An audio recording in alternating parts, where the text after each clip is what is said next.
ከንቲባ የተከበራችሁ በዛሬው በትልቁ የሆሳና በዓል ላይ የተገኛችሁ የሆሳና ከተማ ነዋሪዎችና ከአካባቢው የመጣችሁ ምዕመናን እንኳን ለታላቁ የሆሳና በዓል በሰላም አደረሳችሁ አደረሰን ማለት እንወዳለሁ። እንግዲህ ወደ እናታችን ቤት ከመጣው ትንሽ ቆይቻለሁ። በጣም ደስታን የተሰማኝ እጅግ በጣም ደስ ብሎኛል።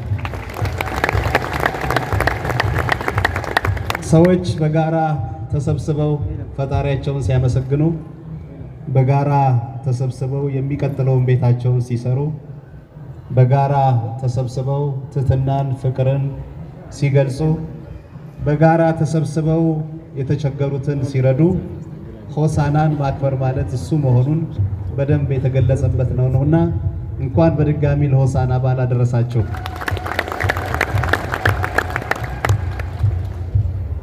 አንድ አባት ቅድም ሲያስተምሩ ሁሉ ያላት እናታችን ሁሉ ያለው ጌታችን መድኃኒታችን ኢየሱስ ክርስቶስ ሲለምን ማየት በጣም ያሳዝናል። ሁሉ ያለው እንዴት ይለምናል?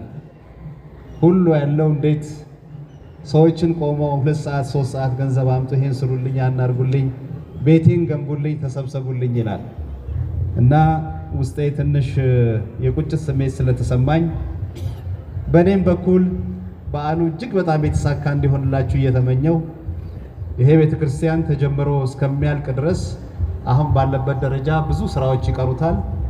ከፍተኛ እርዳታ ማድረግ እንዳለብን ውስጤ ነግሮኛል። በእኔ እና በባለቤቴ በ4 ልጆቼ አማካኝነት 100 ሺህ ብር ዛሬ ያስገባለሁ።